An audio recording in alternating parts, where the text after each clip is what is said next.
I got news for you. I'm Naga Munchetty. In the news this week, in Kyiv, President Zelensky faces one of his most intense battles of the campaign as he and an opponent both seek the tactical advantage of higher ground.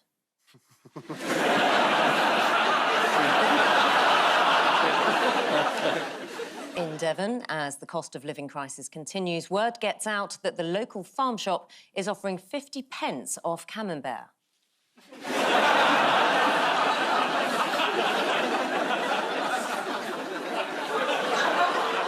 And in London, there's evidence that Philip Schofield enlisted some young friends to help him steal something from the set of This Morning.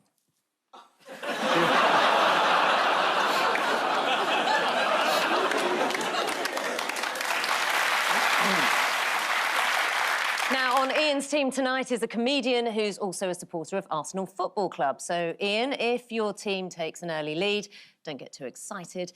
You could still blow it. Please welcome Hugh Dennis. On Paul's team tonight is a Conservative politician who's campaigned for children under the age of 5 to be given more state-funded hours in nurseries. In other news, she has a 4-year-old son. Please welcome Baroness Ruth Davidson. We begin with the bigger news stories of the week. Ian and Hugh, take a look at this. That's Matt Hancock announcing the rules he's going to break. That's Boris and Rishi preparing for their next jobs after the election. Hello, you've got another child.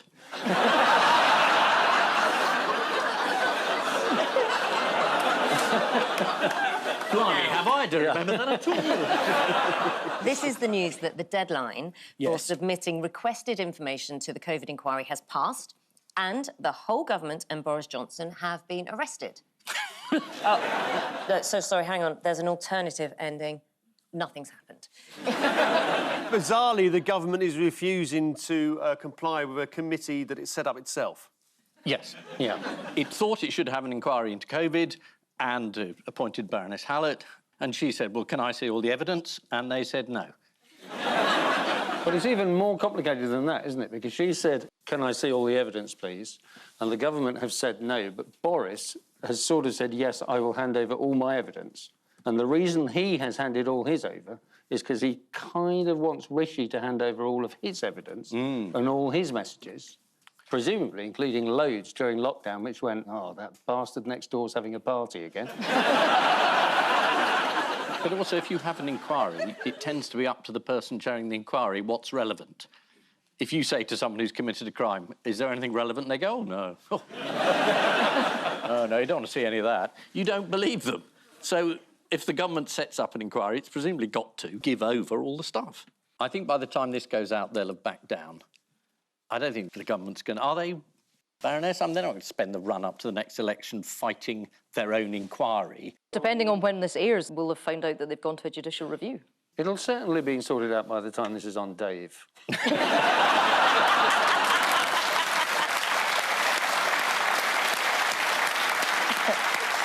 But also, Boris has only... Boris, the former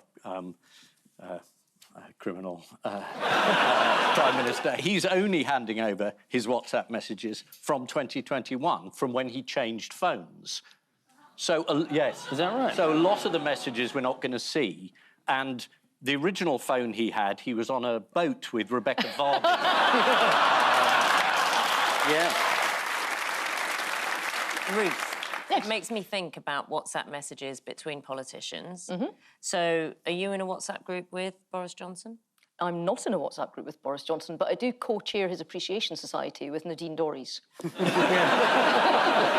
have you ever WhatsApped Boris?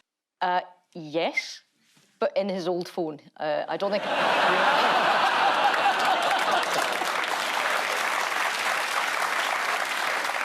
It does make you think, doesn't it, with all these inquiries going on? What about Holly and Phil if they had to hand over their WhatsApp messages to the ITV inquiry? I assumed at one point that would be referred to the UN. I mean, it's really... Probably serious. I love that they're calling Caroline McCall the head of ITV to the MP's inquiry. One, that MPs are asking anybody about having affairs. And two, that she's going to know who Phil has been dipping his wicket in, and she might as well get asked about... I mean, so to parse the phrase. Did you know? The idea that she would know, I think, is perhaps unfair. But it seems you're suggesting that you do know. I mean, the only thing that I find funny is, as a politician, anytime we get into trouble or hit the news, there's, you know, camera crews outside our door all the time. I haven't seen any pictures of Phil at all since this broke. It's almost like he's done a runner. I won't even make the long one. Won't even make the long one. Now, I gather he's no longer on the Prince's Trust, is that right? He was dropped as an ambassador, yes. Yes, because he was unfaithful to his wife. The Prince's...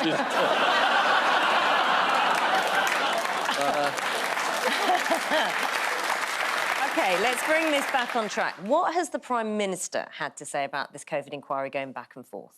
I feel quite sorry for Rishi, because he's in Moldova with Zelensky and the European leaders trying to do big boy politics. And once again, he's clearing up and being asked about Boris Johnson, and he's not getting to do the Prime Minister thing at all. And you feel sorry for him? Well, I do, because he's like this earnest and industrious little chinchilla that works really, really hard.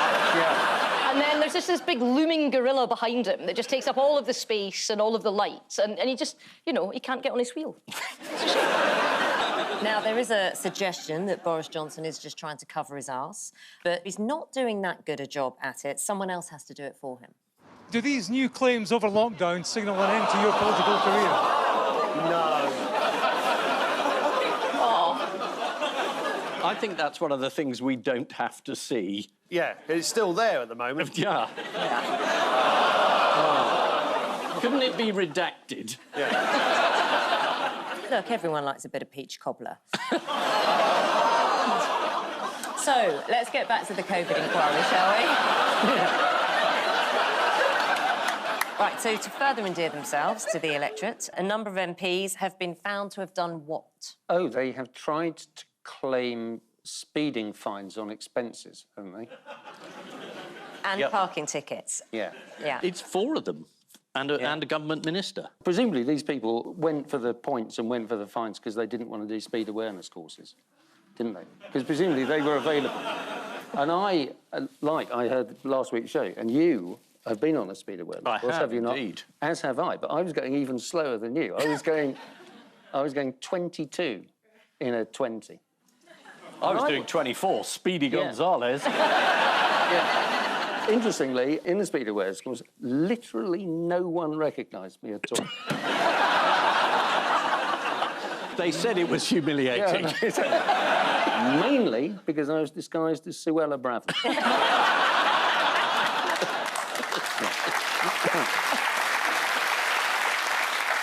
I did feel for you, Ian, because I had to go on a speed did awareness you? course, and I was recognised. How fast were you going? I can't remember. Oh, you can't say, yeah. OK. It's all a bit of a blur.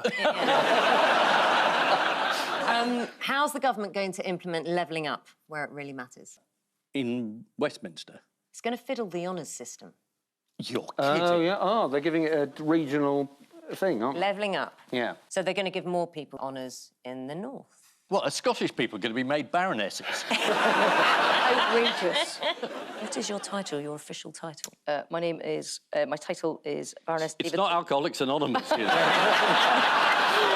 Yeah. Is that another meeting you've been to again? This is the inquiry into the COVID-19 pandemic. Rishi Sunak's record as Chancellor during COVID is now under scrutiny. According to an ally of Boris Johnson, the WhatsApps the government really doesn't want disclosed are Sunak's. Hence his new initiative, Delete Out to Help Out. After the COVID inquiry demanded access to ministers' WhatsApp messages, a government spokesman insisted most of the content of the phones was entirely ordinary. Just misogynistic banter, workplace bullying and tractor porn, of course. Paula and Ruth, take a look at this. Yes. Oh, yes. This is Luton Town, isn't it? Luton Town Football Club. Won promotion to the Premier League. They were a non-league club a few years back, weren't they? Yeah. And then they gradually came up the divisions. So, yes, that's it. That is, yeah. So Luton Town's promotion does top a remarkable rise for the club over the last 10 years. But what sets Luton Town apart from the other Premier League teams? They're near Luton. And their ground, Kenilworth Road, is quite a small ground, and it's right in the middle of sort of council houses, or certainly houses anyway. So you sort of walk almost through people's gardens, don't you, to get into the ground? So it's quite quaint. So the team has one of the oldest stadiums in football. As a consequence, the away fans who visit for matches are going to have to enter the stadium through someone's house. So this is the entrance. Through someone's house at the away end. It's just your typical 2 up, 10,000 capacity stadium down. There's a player for Luton Town that I love because he's got the best name. He's called Marvellous Nakamba. He's on loan from Aston Villa. And I love the idea that footballers should be like their name. So Marvellous Nakamba actually has had a marvellous season for them. As somebody from Scotland, I remember when Raphael Scheidt played for Celtic. Here's Sky News' Ashna Harinag reporting on some of the issues for residents. We've spoken to lots of people who live on this road. Some have lived here for over 20 years. They say when match days are on, sometimes there are crisp packets in their front gardens. So Luton Town Chief Executive Gary Sweet, what is he most excited about now that his team's in the Premier League? The money. Obviously, they get like 100 million or something, don't they, when you get promotion? He told The Sun that he couldn't wait for Erling Haaland and other Premier League superstars to arrive through a different shit entrance we've got. So this is the actual entrance that Sweet will be welcoming, the £1 million a week partner. There's also a thing painted on that wall on the left, where it's a brick wall, and they've covered it in a bit of cardboard or something on which they've painted a brick wall. We're going to stick with football. Why has a statue of former River Plate manager Marcelo Gallardo been getting a lot of coverage? Oh, it's got to be a bad likeness, isn't it? He's got a big head. It makes him look like a pumpkin. It's not his head. He's got a knee that makes him look like a pumpkin. I'm guessing it's his penis, is it?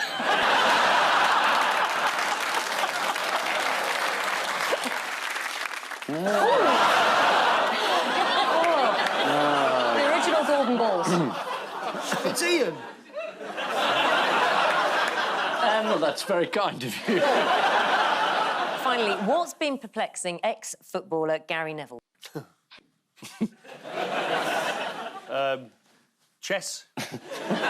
Evidently, he is a deep thinker, and he's come up with an excellent invention. You can never really retire if you love work and you are relentless. But what you can have is mini retirements during the year, and that's what I've tried to do. I don't do it very well. So, for instance, this weekend, I'm going to Spain Friday till Monday morning. I thought that's a mini retirement. So it's a weekend. It's a weekend. It's a mini retirement. It's where I basically can say for 3 days I'm there and I'm basically taking it. You know, I don't think about work. Now I will, but and sometimes some of my best ideas come when I'm on these types of trips. But then in 6 weeks, I'll have another mini retirement for 5 days or 4 days, rather than thinking I'm going to stop for 6 months and sort of have a sabbatical. That's not probably going to happen with people like you or I, because we just basically don't work that way. So to have lots of mini retirements during the year that I've tried to do in the last few years, I'm not sure I'm doing it very successfully. They're called holidays. I remember he went on a mini retirement to Qatar.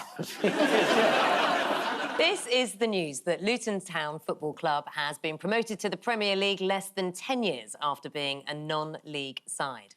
It's the most unexpected promotion since that bizarre one that Liz Truss got. Luton Town's already working out what needs to be changed for the forthcoming Premier League seasons. The chairman admitted the floodlights will have to be upgraded, as he can't rely on the neighbours leaving the bathroom lights on anymore. After the club finally made it back to the Premier League, the modest signage on the stadium entrance was changed to read, "We are Luton Town, we are Premier League," and in smaller writing underneath, "For deliveries, place behind bin." On to round two, name that Charlie. All you have to do is identify the Charlie and explain why they're in the news. Fingers on buzzers, teams.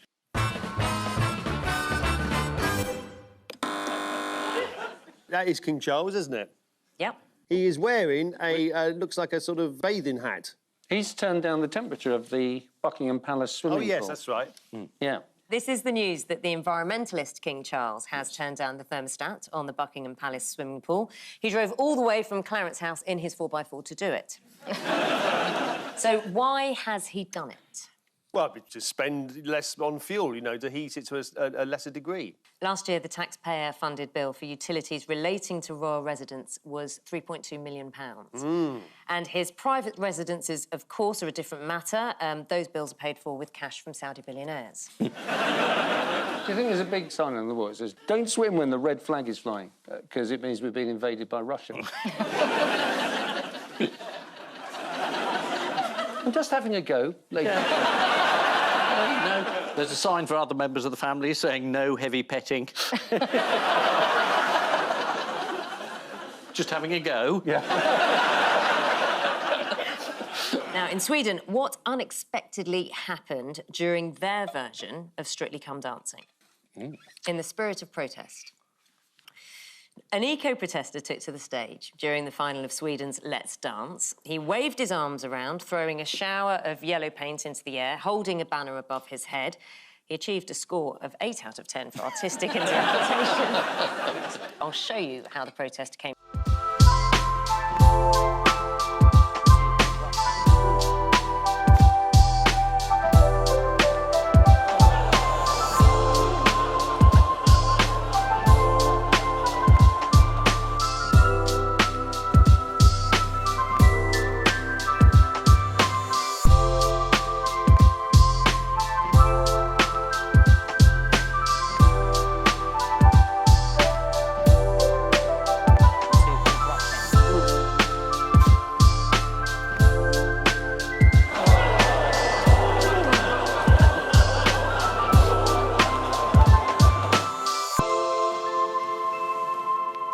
Bad news for Sir Keir Starmer regarding Just Stop Oil. One of the donors to Just Stop Oil, I think, is a Labour donor as well. According to the Daily Mail... Oh, right, let's just check it a second, then. One of the financial backers of Just Stop Oil, Dale Vince, millionaire owner of green energy company Ecotricity, donated £770,000 to the Labour Party during the COVID pandemic, whilst also claiming more than £300,000 through the COVID furlough scheme. What was the Mail's point? That this money should have gone to the Conservative Party?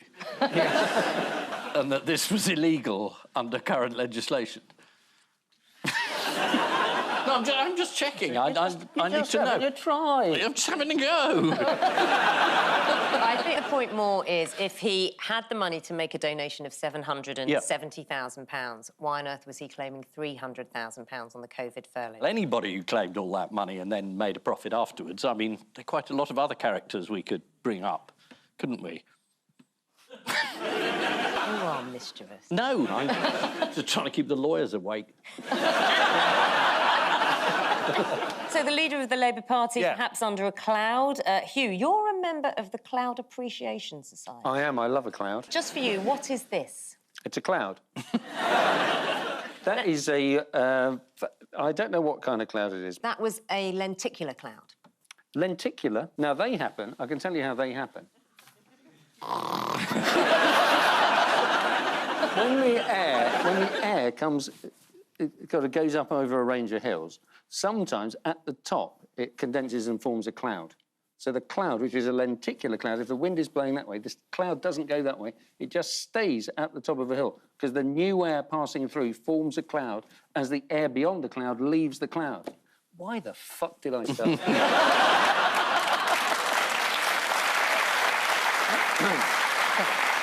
This is the news that King Charles has turned down the temperature of his swimming pool to help the environment. The swimming pool is fairly basic, although it does have a wave machine. In other news, protesters disrupted a performance on Sweden's version of Strictly Come Dancing, but were taken out by a camera. I must say, if there's one thing I've always learnt over the years, it's to always stay on the good side of the technical crew. It stood me in good... Oi, oi, oi, oi, oi! Really? I think that's the first camera move this show's ever done.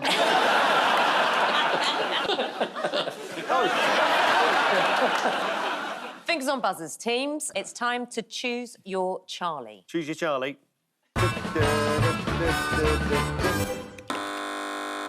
He's the actor that's in Casualty. He's been in Casualty all this time, and he's retiring because he's now been in it ever since it began. And, you know, you don't want people in long-running shows to be there forever. Does he play a nurse, or has he just been in Casualty because the waiting time is 30? This is the news, yes. Charlie Fairhead. Yes. A character in the long-running BBC drama Casualty, leaving after 37 years and almost 900 episodes. At one point, did he not top the list of BBC stars in terms of payment? Yeah, he became headline news when the BBC first published the salaries of their top talent in the annual report, and Derek Thompson was revealed to be the highest paid actor. He was earning between £350,000 and £399,000. Here is Derek with his co-star, and this is their reaction after being told how much they would get paid if they were actually real nurses. Over the 37 years being in Casualty, he has been shot in the chest. He's suffered a near-fatal heart attack during a gang siege. Anyone know what happened to him on his wedding day? He got divorced. He was run over by an ambulance. This is the remarkable news that, in a departure from tradition, a television star has left a long-running popular show without doing anything wrong. Derek Thompson is leaving the role of Charlie Fairhead that he's had for 37 years and is now going to try his hand at acting. 37 years of Charlie, not even Michael Gove has done that much. Over 37 years and... Hang on, was that a reference to Michael Gove doing cocaine? It went by very quickly, the audience didn't really notice it, but I didn't want to draw attention to it, because I thought probably deserved more than it got.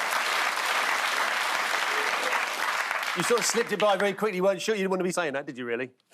Anyway, I pointed out, so you're OK now. Carry on. Levelling up those huge piles. If you make a big one, it looks like a very particular kind of cloud. Time now for the Missing Words round, which this week features as its guest publication Magic Scene, the magazine for magicians and mentalists. It has a controversial editorial policy. Anything written by a woman just gets cut in half. And we start with... Pizza company allows customers to pay what? Is it in Woking when they're actually in Belgravia?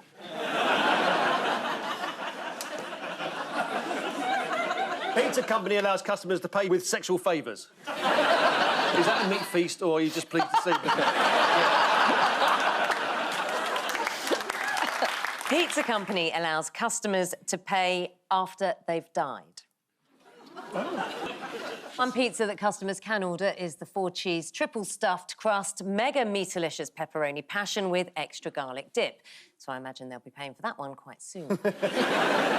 Next, the best way to approach a group before performing magic is to make eye contact and say in a loud, clear voice... The doors are locked.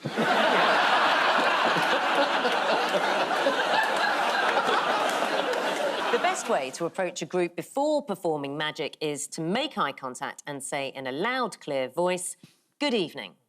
I think it's worth paying for, this magazine, isn't it? The inside knowledge. Oh, good stuff in it. I thought they were meant to keep all this sort of stuff secret.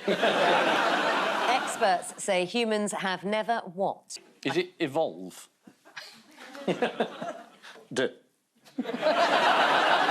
Experts say humans have never actually explained what clouds are very well. Don't. Experts say humans have never been less hairy. According to The Times, the idea of hair removal was brought to Britain by the Romans following the Second Pubic War. It was called Wax Romana. Thank you very much, thank you. That could be described as grudging. Yeah, but after people didn't know why they were clapping, but they just joined in. They wanted to show they understood Latin. It was Latin. Was it Latin? It was Latin. Oh, yeah, great. Great on a topical news quiz, isn't it?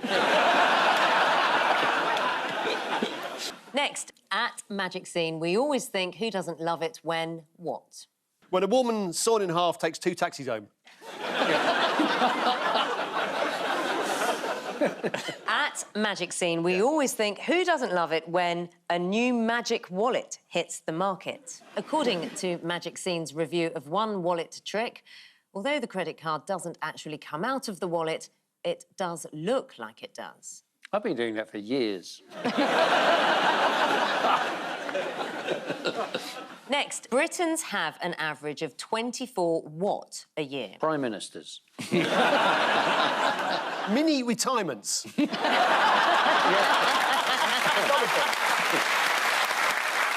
Britons have an average of 24 biscuit arguments a year. Oh, God, the number of times I've argued with a biscuit. According to a McVitie's survey, 33% of Brits want to see ginger nuts kept separate. From what? Just like at the coronation.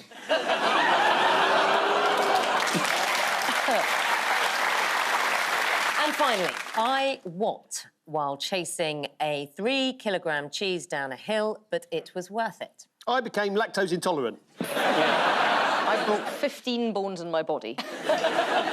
I dropped the grater. But I didn't shoot the deputy. I'm going to give you a point, Ruth. That was close. I lost consciousness while chasing a 3-kilogram cheese down a hill, but it was worth it. I'm not sure you had much consciousness to start with. That's how you spend your holidays. Sorry, mini retirements. Yeah. So the final scores are Ian and Hugh, 5. 5. Paul and Ruth have 9. No. Before we go, there's just time for the caption competition. Ian and Hugh have this. It's a rock band for the elderly called Spinal Nap. And they're playing Stairlift to Heaven. Paul and Ruth get this. Ah, you've got a sore head as well. I know I can't do puns. I mean, anybody else had done that, they'd got a round of applause and an OBE. But me, it's the bloke on the right saying, oh, this is too sordid. No, that's even worse. Even worse. We know what this is. This is behind the scenes at This Morning. On which note, we say thank you to our panellists, Ian Hislop, Hugh Dennis, Paul Merton and Ruth Davidson. And I leave you with the news that during a meeting of world leaders, Emmanuel Macron explains to Joe Biden what everyone is saying about him. In Beijing, some new military recruits start to think that they should have had fixed bayonets at the end of the march. They don't like it up them. And as the Statue of Liberty is taken apart for cleaning, one intern is given the worst job. Good night.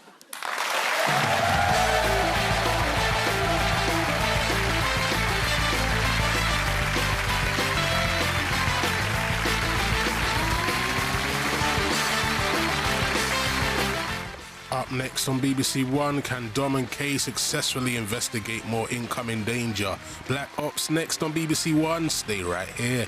3 murders unsolved but never forgotten. Check out Stilltown Murders on iPlayer. Press red now.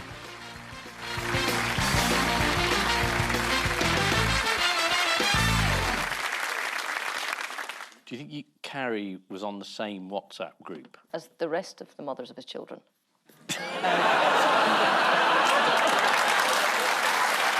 I'm sure you realise this, but they are still recording. Yeah.